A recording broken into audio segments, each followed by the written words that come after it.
இந்த வீடியோவில் நம்ம எந்த மேட்சை பற்றி பார்க்க போகிறோம்னு பார்த்தீங்கன்னா IPL 2019 match number 15 Mumbai Indians vs Chennai super kings மேட்சோட dream eleven team and dream eleven predictions தான் பார்க்க போகிறோம். இந்த வீடியோவை ஃபுல்லாக ஸ்கிப் பண்ணாமல் பாருங்கள்.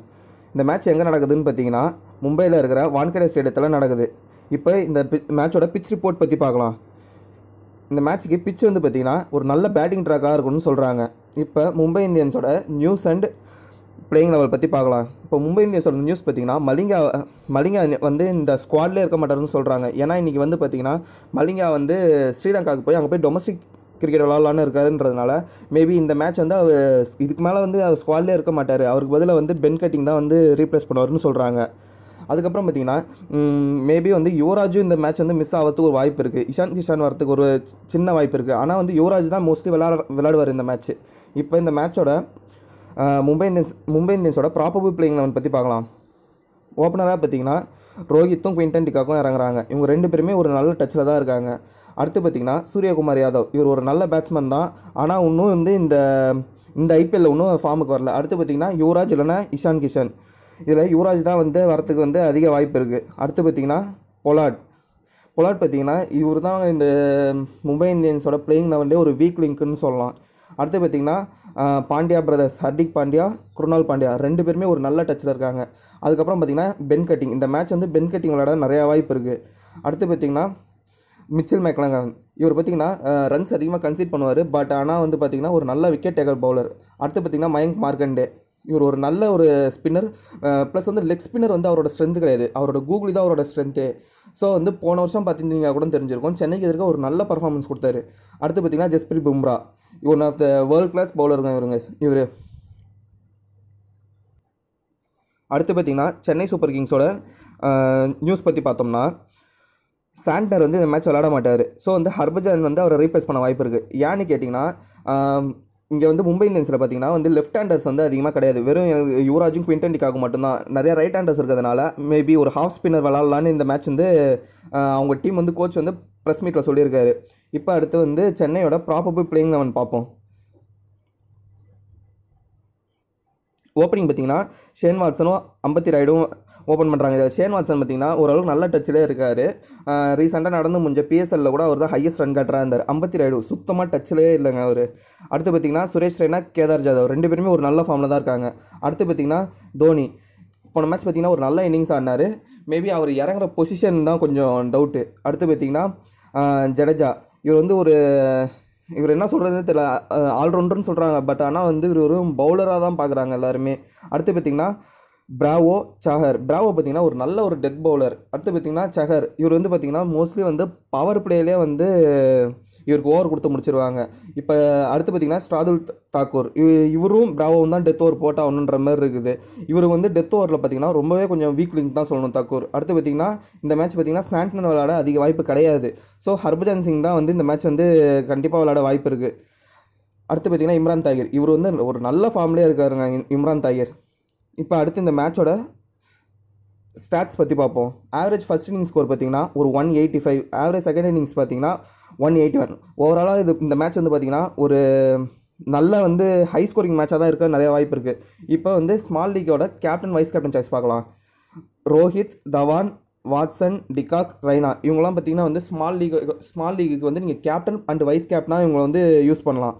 அடுத்து பார்த்திங்கன்னா கிராண்ட் லீக்கு கேப்டன் வைஸ் கேப்டன் சாய்ஸ் பார்த்திங்கன்னா சூரியகுமார் யாதவ், ராய்டு, பிராவோ, யுவராஜ். இதில் பிராவோவை ஏன் நான் வந்து இதில் கொடுத்துருக்கேன்னு பார்த்தீங்கன்னா அவர் வந்து வெறும் பேட்டிங் இறங்கிறதுக்கு அந்தளவுக்கு வந்து ஒரு வாய்ப்பு இல்லை. ப்ளஸ் அவர் பவுலிங்கில் விக்கெட் எடுத்தால் மட்டுமே தான் வந்து நீங்கள் வந்து அவரை யூஸ் பண்ண முடியும். ஸோ அதனால் வந்து பார்த்திங்கன்னா நான் வந்து இவர் வந்து கிராண்ட் லீக்குக்கு கேப்டன் வைஸ் கேப்டன் சாய்ஸில் கொடுத்துருக்குறேன். இப்போ இந்த மேட்சோட ட்ரீம் லெவல் டீம் பார்க்கலாம். இந்த மேட்ச்சுக்கு நான் வந்து 2 டீம் சஜஸ்ட் பண்ணுறேன். இப்போ நம்ம டீம் 1 பார்க்கலாம். இப்போ டீம் 1 பார்த்திங்கன்னா விக்கெட் கீப்பர் ஆப்ஷனில் குவிண்டன் டிகாக், பேட்ஸ்மேனில் ரோஹித், சூரியகுமார் யாதவ், சுரேஷ் ரெய்னா, கேதார் ஜாதவ். ஆல்ரவுண்டர்ஸில் பார்த்திங்கன்னா ஹர்திக் பாண்டியா, குருணால் பாண்டியா, டுவைன் பிராவோ. பவுலர்ஸில் பார்த்திங்கன்னா மெக்லனகன், இம்ரான் தாகிர், தீபக் சாகர். இந்த டீமுக்கு பார்த்திங்கன்னா ரோஹித் சர்மாவை கேப்டனாகவும் சுரேஷ் ரெய்னாவை வைஸ் கேப்டனாகவும் கொடுத்துருக்குறேன். இந்த டீமில் பார்த்தீங்கன்னா பும்ராவை நான் எடுத்துருக்க மாட்டேன். நான் வந்து ரெண்டாவது டீம்லேயும் பும்ரா எடுக்கல. அதுக்கு ரீசன் என்னன்னா ரொம்பவே வந்து கிரெடிட்ஸ் அடிக்கும் உங்களுக்கு. இப்போ நீங்கள் உங்களுக்கு பும்ரா வேணுன்னா ஒரு ரெய்னாவையோ இல்லை வந்து ஒரு ஹர்திக் பாண்டியாவோ ரிலீஸ் பண்ணிட்டு தான் நீங்கள் பும்ரா எடுக்க வேண்டியதாக இருக்கும். பட் பும்ரா வந்து பார்த்தீங்கன்னா வெறும் ஒரு பவுலர் தான். அவர் மேபி ஒரு 3 விக்கெட் இல்லை அதுக்கு மேலே எடுத்தால் மட்டும்தான் உங்களுக்கு லைட்டாக அதை பாதிப்பு வருமே தவிர, அவர் அது கம்மி எடுத்தாருன்னா கண்டிப்பாக உங்களுக்கு வந்து இது இருக்காது. இல்லை எனக்கு பும்ரா கண்டிப்பாக வேணும்னு நினச்சிங்கன்னா நீங்கள் வந்து ஹர்திக் பாண்டியாவுக்கு பதிலாக வந்து வேணால் பும்ரா ட்ரை பண்ணி பார்க்கலாம். இப்போ நம்ம டீம் 2 பற்றி பார்ப்போம். இப்போ டீம் 2 இந்த டீமுக்கு பார்த்தீங்கன்னா விக்கெட் கீப்பர் ஆப்ஷனில் இந்த டீமுக்கும் வந்து நான் வந்து குவிண்டன் டிகாக் தான் வந்து கொடுத்துருக்குறேன். ஏன் வந்து நான் வந்து தோனி எடுக்கலன்னு பார்த்தீங்கன்னா இந்த மேட்ச்சு அவர் வந்து 5வது 6வதாக வர்றாரு. சப்போஸ் சென்னை வந்து செகண்ட் பேட்டிங் எடுத்து முன்னாடியே முடிச்சிட்டாங்கன்னு வச்சுங்களேன், அவர் எடுத்ததே வேஸ்ட்டுன்ற மாரி ஆகிடும். ஸோ அதனால் நான் வந்து குவிண்டன் டிகாக் ஓப்பனிங் இறங்குறாருன்றதுனால இவருக்கு நான் வந்து ஃபஸ்ட்டு ப்ரிஃபரன்ஸ் கொடுத்துருக்குறேன். ஸோ வந்து இப்போ இந்த 2வது டீம்லேயும் என்னோடய விக்கெட் கீப்பர் ஆப்ஷன் வந்து குவிண்டன் டிகாக். பேட்ஸ்மேனில் பார்த்தீங்கன்னா யுவராஜ், ரோஹித் சர்மா, சுரேஷ் ரெய்னா, ஷேன் வாட்சன். ஆல்ரவுண்டரில் பார்த்தீங்கன்னா ஹர்திக் பாண்டியா, குருணால் பாண்டியா, டுவைன் பிராவோ. பவுலர்ஸில் பார்த்தீங்கன்னா மெக்லனகன், ஹர்பஜன் சிங், இம்ரான் தாகிர். மோஸ்ட்லி இந்த மேட்ச் வந்து ஹர்பஜன் சிங் விளையாடுவார்னு சொல்லியிருக்காங்க. ஸோ நான் வந்து அதனால் அவரை பிக் பண்ணியிருக்கேன். இந்த டீமுக்கு பார்த்தீங்கன்னா வாட்சனை கேப்டனாகவும் குவிண்டன் டிகாக்கை வைஸ் கேப்டனாகவும் கொடுத்துருக்குறேன். இந்த டீம்லேயுமே நான் வந்து பும்ரா எடுத்துருக்க மாட்டேன். அதுக்கு ரீசன் வந்து அதான் அப்போயே சொன்னது தான் அதுக்கு காரணம். கிரெடிட்ஸ் இஷ்யூ தான். உங்களுக்கு பும்ரா வேணும்னா ஹர்திக் பாண்டியாவையோ ரெய்னாவையோ ரிலீஸ் பண்ணிவிட்டு நீங்கள் பும்ரா எடுத்துங்க உங்களுக்கு வேணும்னா மட்டும். எனக்கு வந்து பர்சனலாக பும்ரா வந்து வேணான்னு தான் நான் நினச்சேன். ஸோ அதனால் வந்து நான் வந்து அதுக்கு பதிலாக பேட்ஸ்மேன் போயிருக்கேன். ஏன்னா இது ஒரு நல்ல பேட்டிங் ட்ராக்காக இருக்குன்றதுனால பேட்ஸ்மேன் போயிருக்கேன். T20 கிரிக்கெட்டை பொறுத்த வரைக்கும் நம்ம எதுவுமே சொல்ல முடியாது. மேபி வந்து விக்கெட் கூட எடுக்க வாய்ப்பு இருக்குது. ஆனால் நான் வந்து பேட்ஸ்மேன் சைட் போயிருக்கிறேன். உங்களுக்கு பும்ரா வேணும்னா நீங்கள் வந்து ஹர்திக் பாண்டியாவையோ இல்லை ரெய்னாவையோ விட்டுட்டு வந்து பும்ரா எடுங்க. இந்த டீமில் பார்த்தீங்கன்னா நான் யுவராஜ் சிங் எடுத்திருப்பேன். அது காரணம் வந்து பார்த்தீங்கன்னா அவர் இன்றைக்கி மேபி விளாடாமே போகலாம், இஷான் கிஷன் வரலாம். ஏன் நான் வந்து யுவராஜ் சிங் எடுத்திருக்கேன் பார்த்தீங்கன்னா அதே கிரெடிட்ஸ் இஷ்யூவால் தான் நான் வந்து யுவராஜ் சிங் எடுத்திருக்கேன். கிரெடிட்ஸ் பத்தாம தான் வந்து ஒரு சில பிளேயர்ஸ் வந்து நம்ம எல்லா மேட்சுமே எடுத்தாகணும். ஸோ அதனால தான் வந்து இந்த மேட்சும் பார்த்திங்கன்னா நான் யுவராஜ் வந்து எடுத்துருக்கிறேன். பட் அதுவும் இல்லாமல் யுவராஜ் வந்து பார்த்திங்கன்னா ஃபஸ்ட்டு மேட்ச்சு மும்பையில் தான் நடந்தது. அங்கே ஒரு 50 அடித்தார். என்ன தான் கொஞ்சம் வந்து கொஞ்சம் நிறைய எட்ஜஸ் வாங்கினாலும் பட் ஆனால் நின்று ஸ்டேபிளாக நின்று அந்த மேட்ச்சில் பார்த்திங்கன்னா அவர் ஒருத்தர் மட்டும் தான் இந்த கிரவுண்டில் 50 அடிச்சாருன்றதுனால அந்த கான்ஃபிடன்ஸ் இருக்குன்றதுனால நான் மேபி வந்து அந்த யுவராஜ் சிங்கை ட்ரை பண்ணி பார்க்கலான்னு எனக்கு ஒரு இது இருந்தது.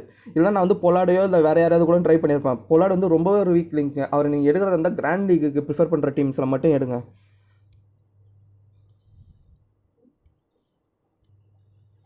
இந்த வீடியோ பிடிச்சிருந்தா லைக் பண்ணுங்கள், ஷேர் பண்ணுங்கள். உங்களுக்கு கீழே ஏதாவது டவுட்னா கீழே வந்து கமெண்ட் பாக்ஸில் கமெண்ட் பண்ணுங்கள். மறக்காமல் சுந்தர் ஆடம் சேனலை சப்ஸ்கிரைப் பண்ணுங்கள். Okay, bye friends.